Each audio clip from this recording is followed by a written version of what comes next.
Hello, welcome back to another vlog. I'm getting ready for a day in the city with Drennan and we're gonna explore some new places. Today is sunny and 73 right now, which is an amazing temperature based on what it's been lately. It will be a really good day to get out and about in the city and explore, so that's exciting. I just got back from a workout class at Orange Theory. I did a 7 a.m. class, so that got me like awake and out of bed and ready to start the day, so all good things there too. I will see you in Brooklyn.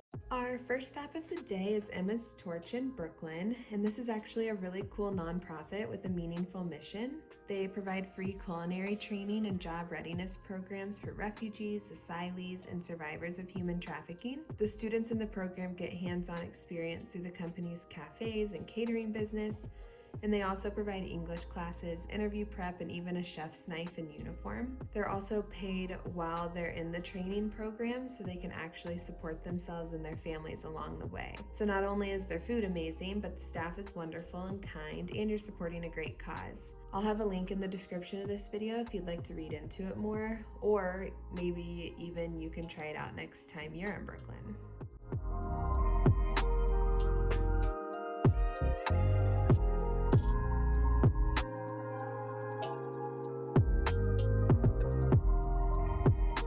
We're walking in Williamsburg right now on our way to the Little Bookshop.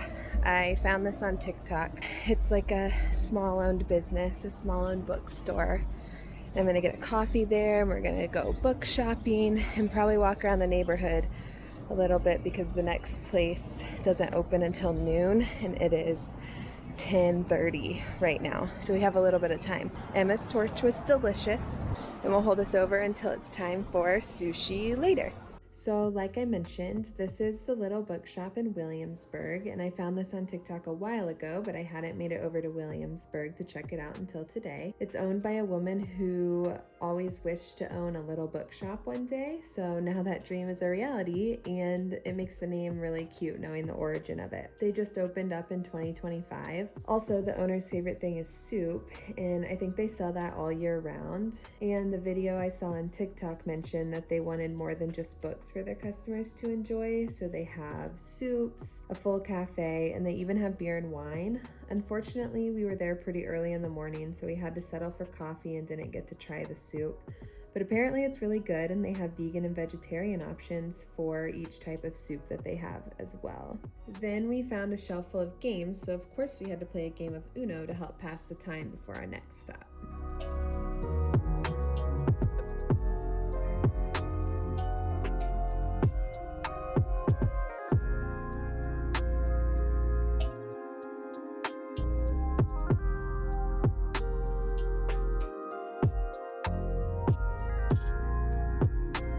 But we really did. We played it on the couch, and Ryan would play, and Ryan would throw a fit every time he lost, and my grandpa never let us win.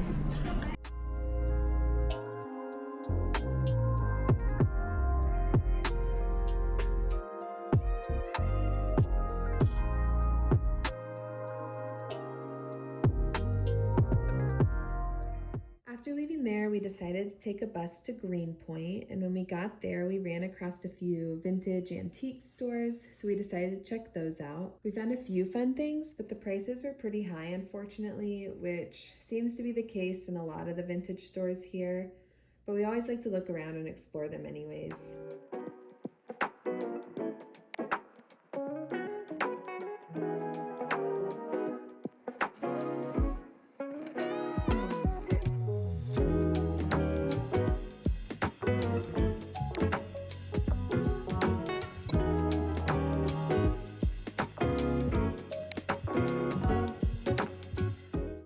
Walked over to Soft Bar, which if you watch Bravo, you know the significance of this place, but if you don't, This place was opened by Carl Radke from Summer House, which is a Bravo show. He created this place to be a space where people can gather without the pressure to feel like you need to have an alcoholic drink like you might at a regular bar. It's also a cafe, so you can enjoy coffee, espresso, matcha, functional beverages, and then at the bar, they serve thoughtfully crafted soft cocktails and non-alcoholic canned drinks too.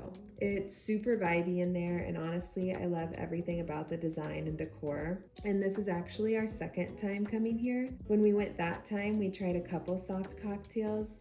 They were good and they looked cute, but definitely a little pricey for being non-alcoholic. But I will say they did spend a lot of time on it and they seemed to use high quality ingredients, so I get it, it's just not for me. We ordered the Summer Chantilly, which was from their seasonal menu, and it was a strawberry coulis, oat milk, matcha, and a Meyer lemon Chantilly cloud. I honestly didn't know what some of that meant, but I let Drennan choose since we were sharing and I had never tried matcha before but wanted to.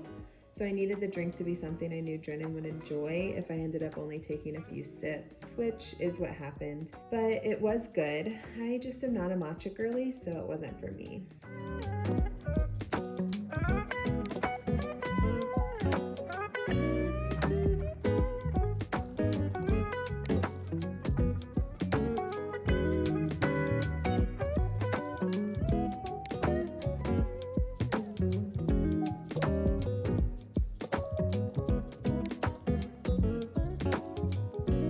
Next, we walked a few more blocks to our next destination, which was called A Store Called Store.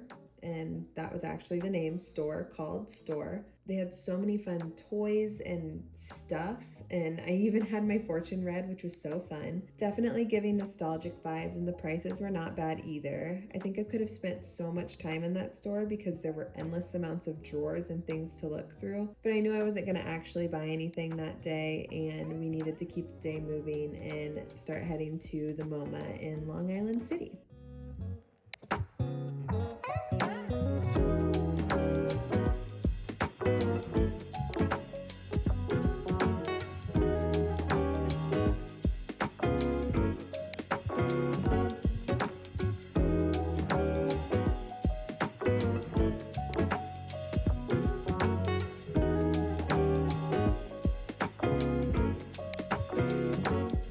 So now we're at the MoMA PS1 in Long Island City. This is a free museum and it's located in a decommissioned public school.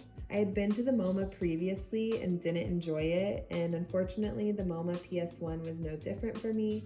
Drennan enjoyed it thankfully, but he also is more into the arts in general. I just don't really get it and got bored pretty quickly, but we did explore the entire museum and there were a couple cool pieces and exhibitions, but it's just not for me. I would much rather go to the Met or the Natural History Museum or places like that. I just don't think modern art is something I will ever find enjoyment in, unfortunately. We walked past Muji on our way to lunch and decided to stop in really quick to browse. I saw a few items that I was interested in, but ultimately decided to pass on them, but Drennan did buy a pen. Then we went to lunch, which was at a sushi restaurant called Shirokuro. I don't know if I'm pronouncing that correctly, but trying my best. And it was super cool and looked great. They also had the World Cup game playing, so that was fun to watch while we ate. We shared 2 California rolls and a spicy tuna roll. The spicy tuna roll was great. The California rolls were not so great. I don't really know why, but they weren't our favorite. But the environment was fun and they had the entire front open and the weather was so nice.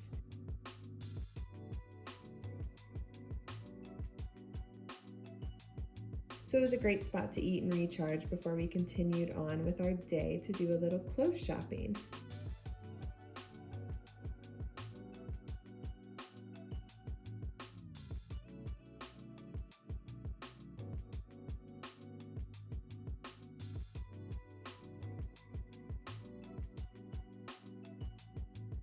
Which ended up being somewhat unsuccessful besides a couple plain t-shirts for Drennan that we found, but any day that we get to go shop around in Uniqlo is a great day.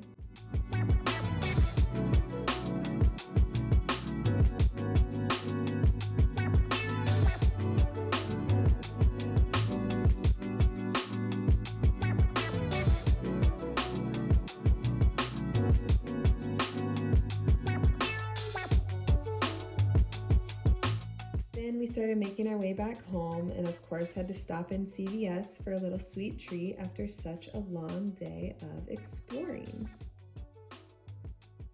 Hope you enjoyed today's video and thanks for hanging out with us. And like and subscribe if you would like to see more videos like this, or let me know what other kind of videos you would like. I'm hoping to start making more videos, especially little outings in the city. I know I've said that in other videos in the past, but I am kind of back into it and interested in it again. So let me know if there's anything that you would like to see. So, okay, bye.